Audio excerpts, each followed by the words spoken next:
सबसे पहले मेरा आप सभी को प्यार भरा प्रणाम। मैं मधु जोशी स्वागत करती हूँ आपका अपने YouTube चैनल मधु गढ़वाली 121 पे। तो दोस्तों, आज की वीडियो में मैं आपको श्रावण मास महात्म्य का 12वां अध्याय सुनाऊंगी।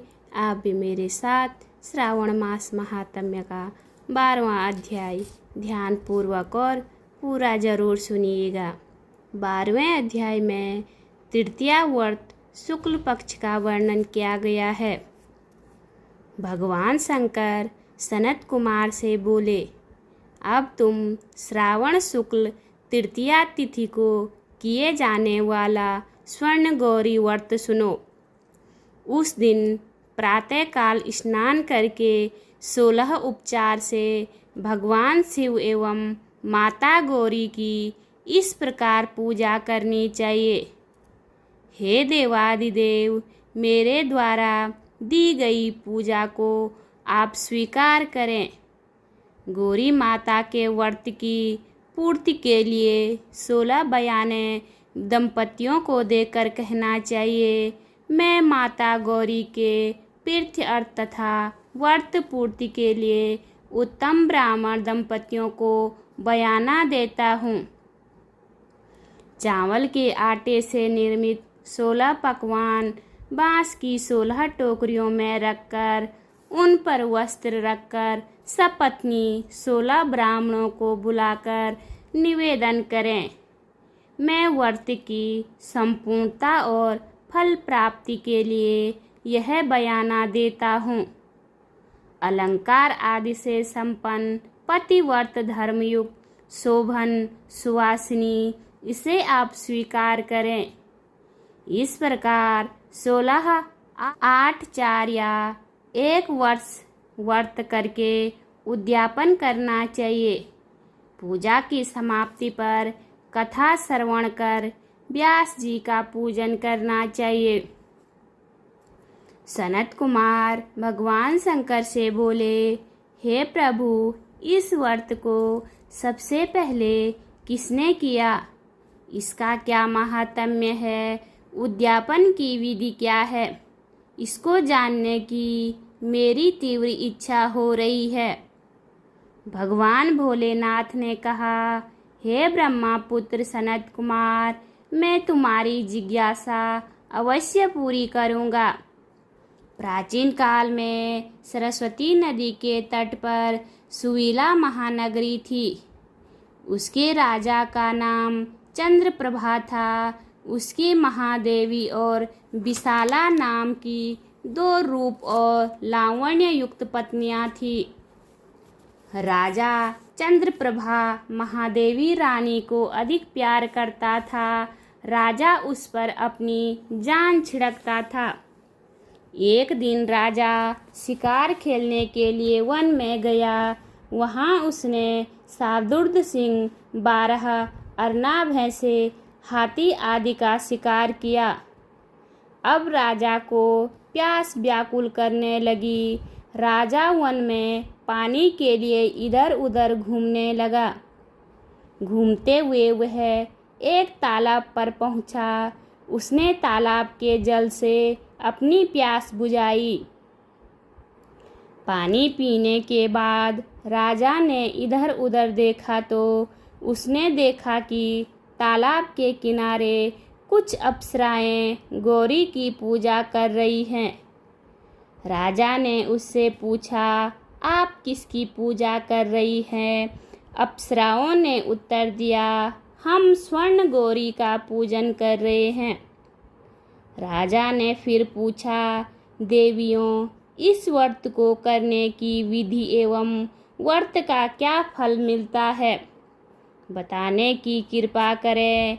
अप्सराओं ने उत्तर दिया, श्रावण शुक्ल तृतीया के दिन यह व्रत किया जाता है। इस व्रत में भगवान शंकर और भगवती पार्वती का पूजन किया जाता है। इस व्रत में 16 धागों का डोरा पुरुष अपने दाएं हाथ तथा स्त्रियां अपने बाएं हाथ में बांधती है। यही इस व्रत को करने की विधि है। इस व्रत को करने से भगवान शंकर की कृपा से सब मनोकामना पूरी होती है। यही इस व्रत का फल है। यह सुनकर राजा चंद्रप्रभा ने भी श्रावण मास की शुक्ल पक्ष की तृतीया को अपनी दाईं भुजा में 16 धागों वाला डोरा बांधकर व्रत किया। राजा ने कहा, हे माता गौरी, मैं इस डोरे को व्रत के लिए बांधता हूँ, मेरे ऊपर आप कृपा करना। इस प्रकार व्रत धारण कर राजा अपने महलों में आ गया। रानी महादेवी ने राजा के दाहिने हाथ में बंधे डोरे को देखा तो पूछा, यह क्या है? इस पर राजा ने व्रत के बारे में बता दिया।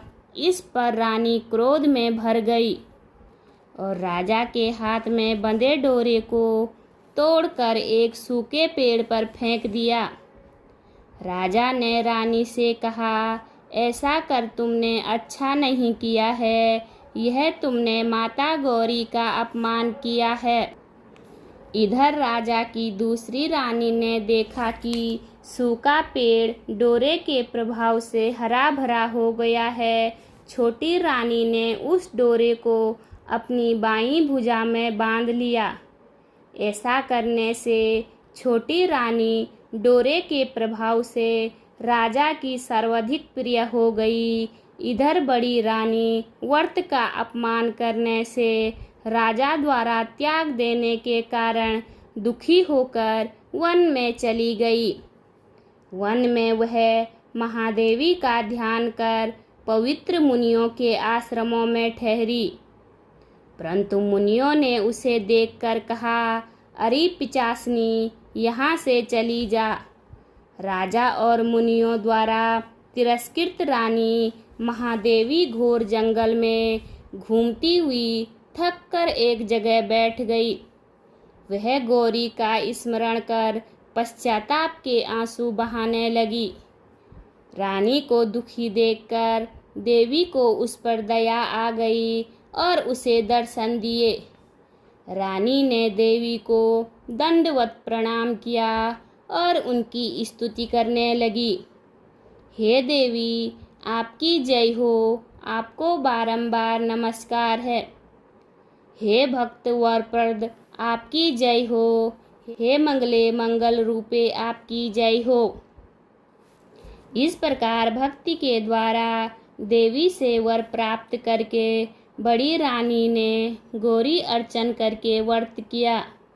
व्रत के प्रभाव से राजा बड़ी रानी महादेवी को वनों से महलों में ले आया। देवी के प्रसाद से राजा तथा उसकी दोनों रानियों की सब इच्छाएं पूर्ण हुई। दोनों रानियों सहित राजा संपूर्ण राज्य का उपभोग कर समृद्धिशाली हो गया। अंत में राजा व दोनों रानियां देह त्याग कर शिवलोक चले गए। शिवजी बोले, हे तात, जो शोभना पार्वती का व्रत करता है वह मेरा तथा पार्वती का अत्यंत प्रिय प्राणी हो जाता है। इस लोक में सुख सुविधा भोग कर और अपने शत्रुओं पर विजय प्राप्त करके अंत में मेरे लोक को चला आता है। अब मैं तुम्हें इस व्रत की उद्यापन विधि बताता हूँ। शुभ तिथि, शुभ वार, चंद्रबल, ताराबल हो जाने पर मंडप में अष्टदल कमल के ऊपर धान्य, उसके ऊपर घट स्थापित करना चाहिए। उस घट पर 16 फल का बना तांबे का पूर्ण पात्र रखना चाहिए। उस पूर्ण पात्र में तिल भरकर उसके ऊपर पार्वती तथा भगवान शंकर की प्रतिमा रखनी चाहिए। इसके ऊपर 2 श्वेत कपड़े और श्वेत रंग का यज्ञोपवीत रखा जाता है। विधि पूर्वक वेद मंत्रों से पूजन कराकर रात में जागरण करना चाहिए। अगले दिन प्रातःकाल पूजन करके हवन करें। पहले ग्रह होम फिर आधान होम करना चाहिए। जो मिश्रित तिल को घी में मिलाकर 1000 या 100 प्रधान आहुतियाँ देनी चाहिए। इसके बाद वस्त्र अलंकार धेनु आदि से आचार्य की पूजा करनी चाहिए। 16 बयाने निकालकर ब्राह्मणों को देना चाहिए और उन्हें भोजन कराना चाहिए तथा भोजन उपरांत दक्षिणा भी देनी चाहिए। इसके बाद अपने मित्रों संबंधियों को भोजन कराना चाहिए तथा स्वयं भी भोजन करना चाहिए। बोलिए शिव शंकर भगवान की जय, पार्वती माता की जय। उम्मीद करती हूँ आपको वीडियो पसंद आई होगी। वीडियो पसंद आए तो वीडियो पे लाइक कीजिए, कमेंट कीजिए, अपने दोस्तों के साथ शेयर कीजिए। चैनल पे नए हो तो सब्सक्राइब ज़रूर कीजिए। मैं मधु जोशी मिलती हूँ आपको अगली वीडियो में। तब तक के लिए बाय बाय, धन्यवाद।